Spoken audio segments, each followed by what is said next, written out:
చందమామ కథ. కొత్త వైద్యుడు. కొత్తగా వైద్యం ప్రారంభించిన చలపతి వద్దకు అంటురోగి ఒకడు వచ్చాడు. అతనికి మందిచ్చి పంపాక చలపతి వణకటం ప్రారంభించాడు. అది గమనించిన చలపతి భార్య సుభద్ర కారణమడిగింది. ఇందాక వచ్చినవాడు అంటురోగి, వాడి జబ్బు నాకంటుకున్నదని భయంగా ఉంది అన్నాడు చలపతి. ఆ తర్వాత అతను నోట మాట లేకుండా పడిపోయాడు. సుభద్ర భయపడి పరుగున వెళ్ళి చలపతి మేనమామ శ్రీపతిని పిలుచుకువచ్చింది. శ్రీపతి ఆ ఊళ్ళో పేరు మోసిన వైద్యుడు. ఆయన వద్దనే చలపతి వైద్యం నేర్చుకున్నాడు.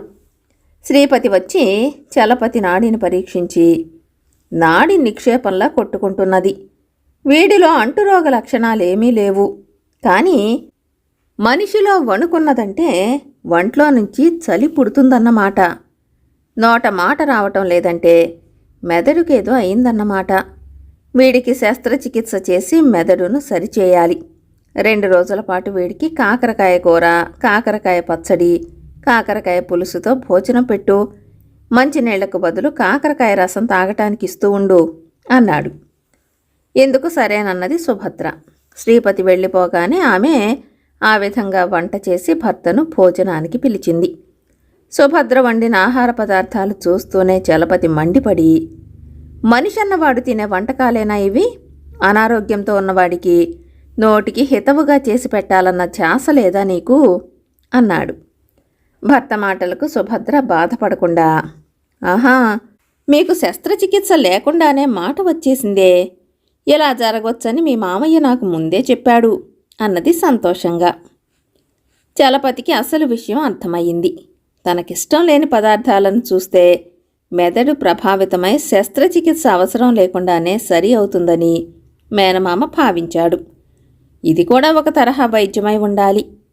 ఇది తెలుసుకోగానే అతను భార్యతో, నువ్వు వెంటనే లక్ష్మయ్య ఇంటికి వెళ్ళి అసలు విషయం చెప్పకుండా ఆ మాట ఈ మాట మాట్లాడి లక్ష్మయ్య భార్య నుంచి ఒక విషయం రాబట్టాలి.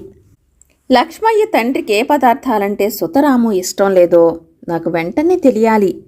ఎందుకంటే లక్ష్మయ్య తండ్రికి ఇలాంటి జబ్బే చేస్తే నా వద్దకు వచ్చాడు లక్ష్మయ్య. ఈ జబ్బుకు మందు తెలియదు. మామయ్యను అడగటానికి అభిమానం అడ్డొచ్చింది, అందుకని ఈ ఉపాయం పన్నాను అన్నాడు. సుభద్ర భర్త తెలివికి మెచ్చుకుని లక్ష్మయ్య ఇంటికి బయలుదేరింది. దారిలో ఆమెకు శ్రీపతి ఎదురై మేనల్లుడి ఆరోగ్యం గురించి అడిగాడు. సుభద్ర అసలు విషయాన్ని ఆయన వద్ద దాచిపెట్టలేకపోయింది. అది విని శ్రీపతి నవ్వి, ఇలాంటి కారణమేదో ఉండాలని నేను అనుకున్నాను. నిజం రాబట్టాలనే కాకరకాయ వైద్యం చెప్పాను. లక్ష్మయ్య తండ్రికి ఇలాంటి వైద్యం చేస్తే ఎలా?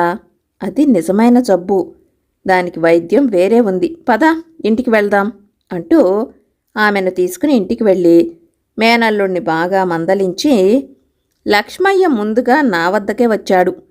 నేను చాలా ఎక్కువ డబ్బడిగాను, ఎందుకంటే అప్పుడు అతను నీ దగ్గరికి వస్తాడని, అలాంటి వాడికి వైద్యం చేస్తే నీకు పేరొస్తుందని. నీకోసం నేనింత శ్రమ పడుతుంటే నువ్వు నా దగ్గర అభిమానపడతావా అన్నాడు. చలపతి తన తప్పొప్పుకొని శ్రీపతి వద్ద ఆ జబ్బుకు వైద్యం ఎలా చేయాలో తెలుసుకున్నాడు. మేనమామ వెళ్ళిపోగానే చలపతి మళ్ళీ వణకసాగాడు. మళ్ళీ ఇప్పుడు ఎవరికేం వైద్యం చేయాలండి అన్నది సుభద్ర. నాకింకా వణుకు జబ్బు తగ్గేలేదు, కొంతకాలం పాటు మంచం మీదనే ఉండాలి. నేను లక్ష్మయ్య తండ్రికి మందు పంపిస్తాను, కానీ మిగతా రోగులెవరినీ చూడను అన్నాడు చలపతి.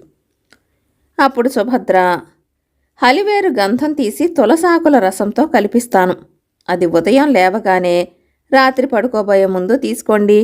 అప్పుడు మీరు అంటురోగులకు వైద్యం చేసినా ఏ ప్రమాదము ఉండదు. అనవసరంగా భయపడి వృత్తిలో చెడ్డ పేరు తెచ్చుకోకండి అన్నది.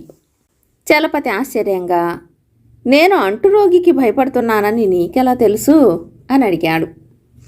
వైద్యం ప్రారంభించిన కొత్తలో అలానే ఉంటుందట, మీ మేనమామగారు చెప్పారు అన్నది సుభద్ర. ఓహో, తనలా చేసి ఉంటాడు, అందుకని అంతా తనకులాగే ఉంటారని అనుకుంటున్నాడు మామయ్య అన్నాడు చలపతి ఉక్రోషంగా. అవునట, ఆయన అది చెప్పారు. మీరు కనుముక్కు తీరే కాదు, బుద్ధుల్లోనూ మేనమామ పోలికేనట అన్నది సుభద్ర. చలపతి గతుక్కుమన్నాడు. తల్లి పుట్టిల్లు గురించి మేనమామకు చెప్పినట్లు తను చేస్తున్నదేమిటి? పరోక్షంగా మేనమామ నుంచి వైద్య రహస్యాలు తెలుసుకుని తను ఆయనను మించిన వైద్యుడు అనిపించుకోవాలనుకోవటం బుద్ధిగలవాడు చేసే పనేనా? అతను మర్నాటి నుంచి తనకు తీరుబడి ఉన్నప్పుడల్లా మేనమామకు శుశ్రూష చేసి త్వరలోనే వైద్యుడిగా మంచి పేరు తెచ్చుకున్నాడు. కథ సమాప్తం.